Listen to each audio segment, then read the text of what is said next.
Shane Gillis went from being cancelled by Hollywood to finally getting revenge today. And it's incredible to watch. Because you see, before he had the multi-year Netflix deals, the Bud Light sponsorships, the multiple sold-out shows, he was actually seen as a national villain with his career dead and buried after he got fired just before his biggest break, with executives and Hollywood producers making sure he would never set foot on stage again. Suddenly everywhere, the media turned on him, using headlines like this. After days of backlash over racist and homophobic slurs he used during a podcast. Damn, Chinatown's nuts. The video surfaced just after it was announced Gillis would join the SNL cast, along with the show's first comedian of East Asian descent. By weaponizing his past, they made sure to ruin his SNL gig and push him down the ladder and keep him on the sidelines where they thought he belonged. And Shane, realizing what was really happening behind the scenes, said this. It's all fake. The entire thing's fake. The people that are outraged are not serious. The people that are sorry are not serious. Everybody basically everybody that has said sorry has been like, yeah, I'm very sorry. Like, and that's how it goes. Yeah. And the whole time, no one cares. No one cares. Because you see, Shane didn't come from a family in show business. He's not a nepo baby. He grew up not having to pick sides in the culture war and was just willing to take risks to preserve his comedy. Do you have live, laugh, love cursive in your apartment? Nah, man, my apartment's blackish. just so if my family comes, I'm like, no, she's a good one. Like, that's So what do you have in your apartment that makes it black as shit? I can't think of the name of it. Other people's stuff? And because of his background as just a normal American guy, the fact that he even got the SNL gig at all is just a huge feat. As Shane doesn't fit the perfect profile they look for in any way. He's someone who's actually authentic in a world full of frauds. While everyone else has this perfect, glamorous image, he exposes Hollywood for what it really is. And that's why journalists and the mainstream media did everything they could to crush him. Like when this journalist posted clips from a 2018 episode of Matt and Shane's Secret Podcast on Twitter. Damn, Chinatown's fucking nuts. It's crazy, dude. It is full fucking China. Dude, it's a fucking Chinese down there. Fucking chinks live there, huh? These ducks out of that window. And the translation between you and the waiter. Yeah. It's just such a fucking hassle. It's like, can you, I'm pointing at it. Like, this is the fucking waiter. Medium or spicy? Yeah. It's like, medium. She's like, spicy. Like, no, medium. No medium, spicy. Then this whole fake narrative spun out of control very quickly. 200 Asian companies had threatened to boycott the show and NBC panicked. So almost instantly he was fired very publicly without even getting to do one single sketch. They said their vetting process failed. The problem, in their own words, was that they hadn't caught it before it became public. SNL's official statement said, "The language he used is offensive, hurtful, and unacceptable. We are sorry that we did not see these clips earlier and that our vetting process was not up to our standard." They even wrote his apology for him, taking the problem out of his hands to protect their PR. Oh, and they make you have to put out a statement? NBC asked me to put out a statement. And the statement they send you is just fucking crazy. They wrote a statement for you. They were like, here's what you got to say. It was inexcusable. You got to say all this stuff. Shane wanted to say nothing at all, as to say something would be them forcing his hand to admit guilt before even thinking it all through. And I was like, can I just not apologize, please? Like, that's how this gets passed. If we say nothing. If we start interacting with this at all, I'm fucked. I'm dead. His actual public response was a tweet. "I'm a comedian who was funny enough to get SNL. That can't be taken away. I was always a Mad TV guy anyway." It was basically just a shrug and a joke. People expected a full public apology or a defiant free speech warrior. Shane just did neither. People made out like he was some crazy right-winger, but he wasn't. And in fact, this didn't even happen in a vacuum. It happened at the peak of a 3-year stretch where the entertainment industry was actively purging anything that could generate a headline. And I don't want to be on the other side of it, where it's like, I'm a free speech guy, I'm a fucking... It's like, dude, I don't want to be involved in any of this. I just want to do comedy.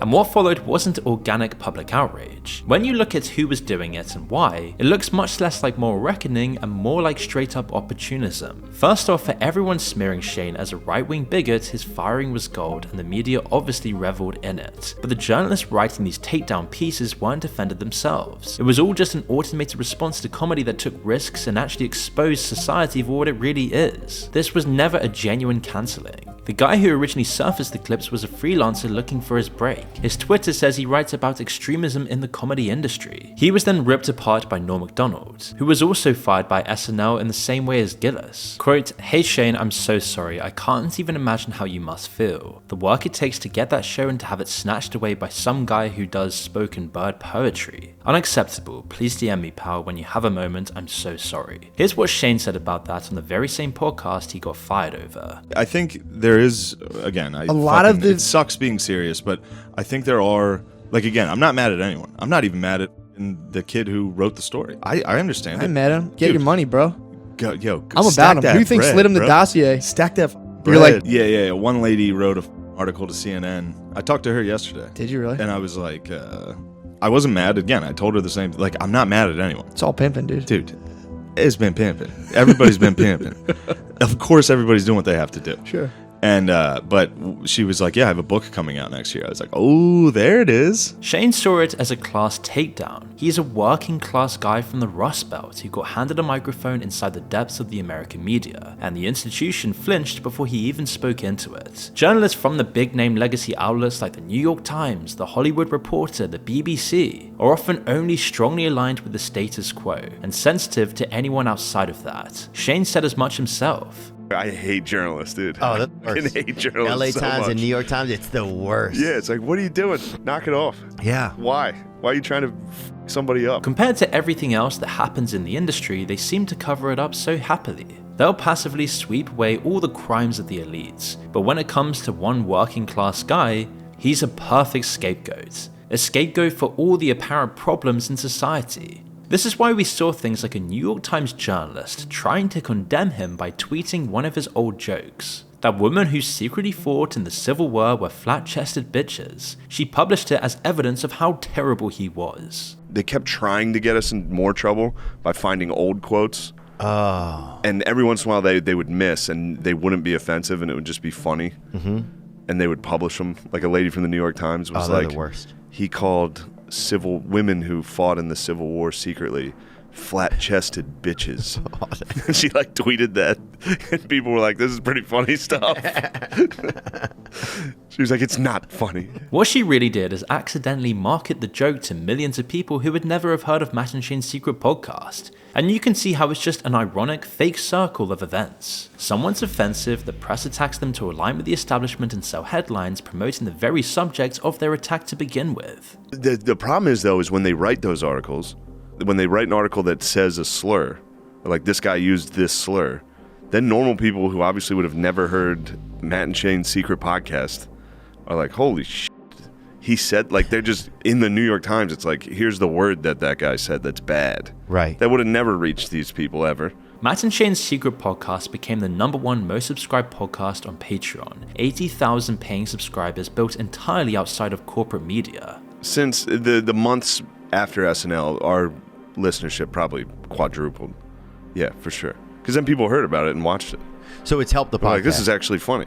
So it's helped the podcast. Tremendously. Wow. Yeah, but it's not like it's helping the podcast in that like racists are showing up and being like, hell yeah, brother. Right. No, it's like people that are like, oh, it sounds, you know. I was trying to figure out who the pizza guys were. So a lot of people still supported him, but mostly in secret from behind the scenes. This is a guy that you weren't allowed to publicly praise. Norm happened to be one of his only public supporters. Norm Macdonald was a cool one. Really? Yeah, that was a cool one. I talked to him for like an hour. He's another guy that's exactly who you think he is, you know? Perhaps most telling of the hypocrisy of everything was that even Asian comedians were supportive, but mostly behind closed doors. Was there any Asian comedians that were supportive? Yeah, for sure. Definitely behind closed doors. In fact, everybody was supportive behind the scenes.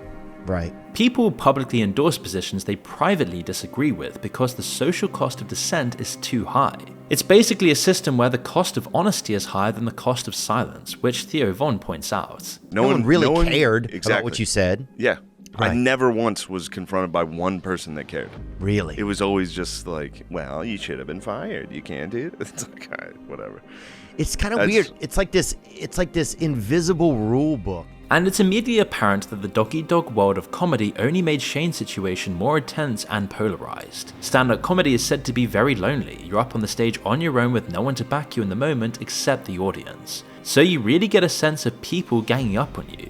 There's a video of these water buffaloes get attacked by a lion. One water buffalo gets attacked and finally manages to get free of these lions. They're fighting off these lions, finally manages to get free. And as he's moving around, another water buffalo comes along and slams into him and knocks him over. And then the lions get him.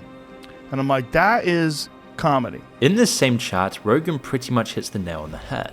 Comedy's incompatible with the corporate environment. It just is. Yeah, of course. Always has been. This tension between authentic comedians and mega corporations like Joe says goes back further than Twitter. In 2010, NBC pushed Conan O'Brien out of The Tonight Show after just a month. NBC paid Conan $45 million to leave and then legally prohibited him from appearing on television, radio, or the internet for months. He was paid to go completely silent, which is why he named his live tour the Legally Prohibited from Being Funny on Television tour. For a media system hellbent on apparently protecting people, it can be ironically dehumanizing, which Shane confessed on Theo Von's podcast. I would read like articles and stuff, and I would have like dreams. I was having like nightmares about like articles and comments and all that shit.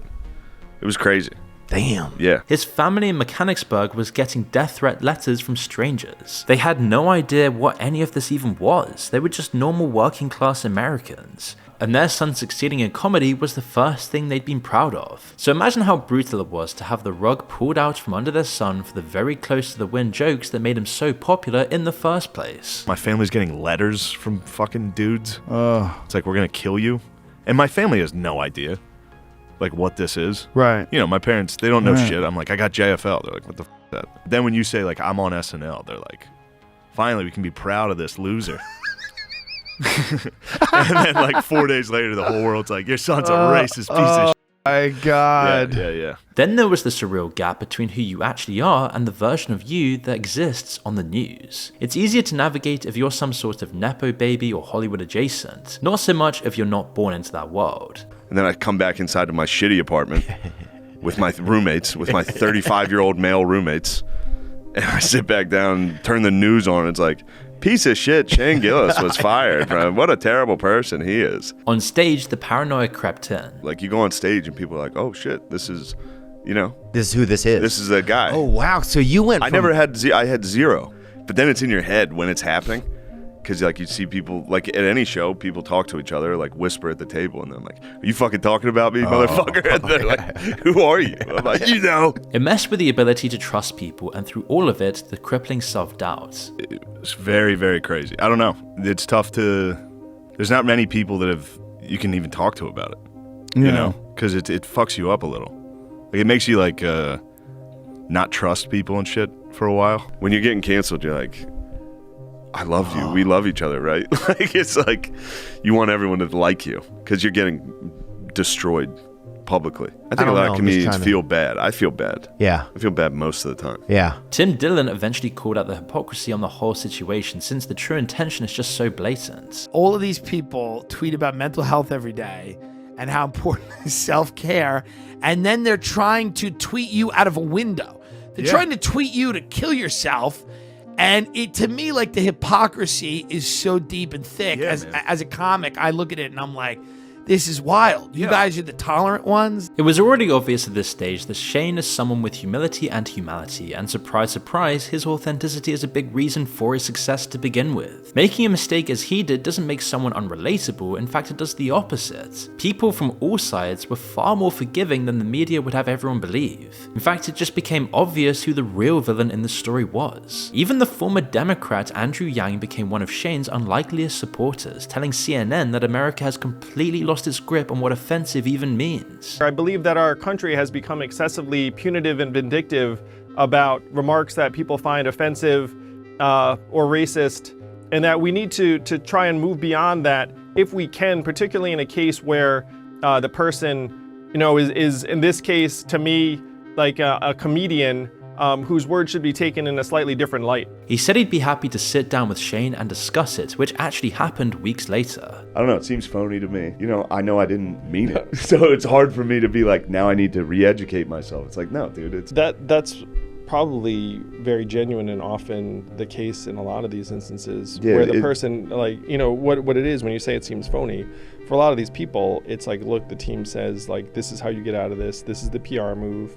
Yeah, they'll give you an apology to tweet. You could see at the end how genuinely thankful he was to be invited to do this. Yeah. Yeah, awesome. Hey, thank you for real. Like, when you called back then, meant a lot. Hey, thanks a lot, man. He said he didn't think that kind of thing was funny anymore. What would you say was the chink in your armor for SNL? I don't think that stuff's funny anymore, man. Those types of jokes. I know Fruit of the Loom doesn't like it, and I don't like it. Which brings us to the scene that made this all click together and made it so much tougher for the media to carry on their stereotyping campaign. October 2021, Shane's on the Flagrant podcast with Andrew Schultz. Completely unprompted, he starts talking about people with Down syndrome on TikTok. Schultz's crew pulled up a TikTok of a person with Down syndrome and started laughing at them. And Shane, the guy national media had labeled as a dangerous bigot 2 years earlier, pushed back. Son, my guy's nice. By the way, That's wild. these guys are Really? awesome. Yeah. They're having fun. Yeah. For you guys to sit here and be like, Wait a minute. let's bring it up and mock them. That's fucked up, dude. That's a dude. By using them as an insult. Using. Yeah. We're using you. So you're insulting them by saying I look like them? Or you're insulting me by saying I look like them? This is you back in your victim thing.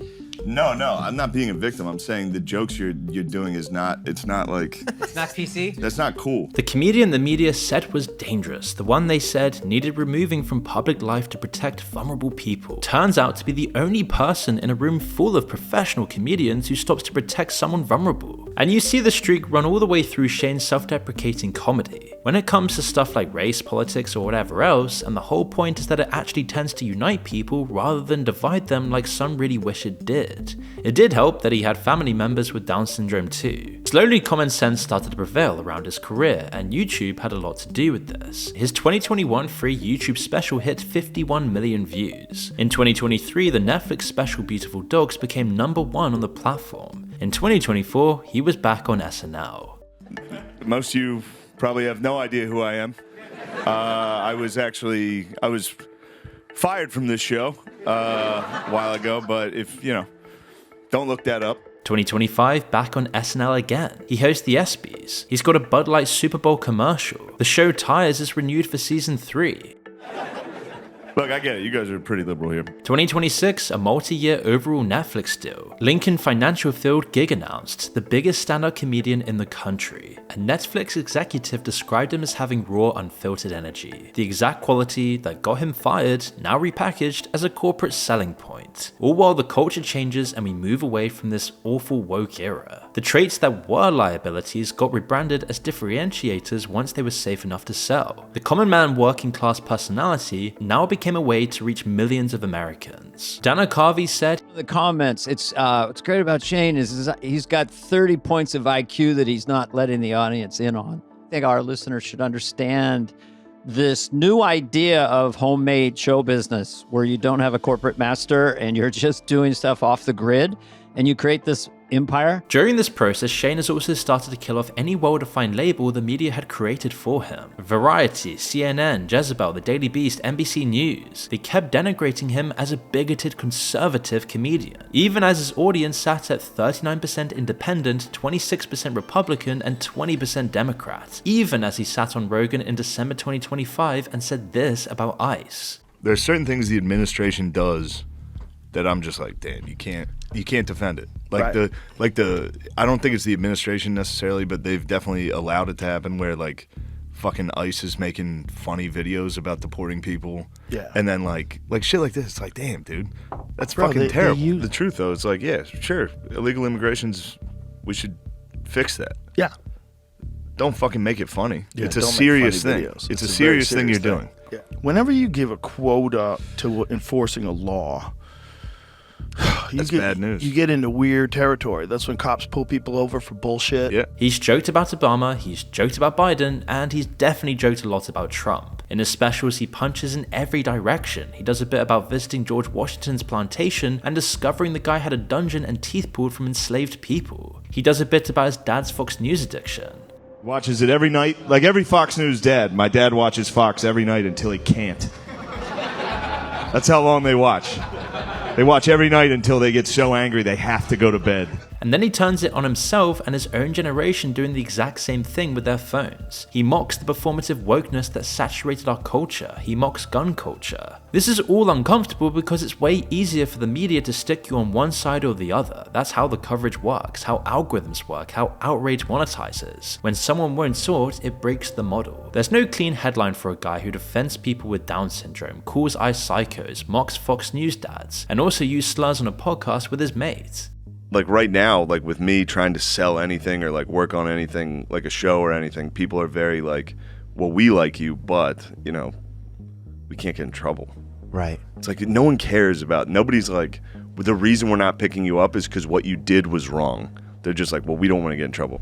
By 2019, self-censorship had become the default across the industry, pioneered by psychopathic Hollywood elites. Even basic comedians like Jerry Seinfeld and Chris Rock had both publicly said they'd stop performing at colleges because the audiences had just become too sensitive. The owner of the New York's Comedy Cellar noticed that comedians at the famous Back Table, a space historically known for a no-holds-barred conversation, were now policing their own language. This was the first time in its history. Even comedian Konstantin Kisin made headlines when he refused to sign a University of London behavioural agreement form, which included a no-tolerance policy with regards to racism, sexism, classism, ageism, ableism, homophobia, biphobia, transphobia, xenophobia, Islamophobia, or anti-religion or anti-atheism. So not long ago, it was really a terrible time for comedy, and the lane for a comedian like Shane, someone whose instinct is to say the uncomfortable thing and see if it's funny, was shrinking. Censorship was growing, and it made his comeback even more important for comedy and society. The most telling thing is how the outlets that turned on him before now embraced him for the very thing they slated. Variety called him the poster child for a decentralized grassroots attention economy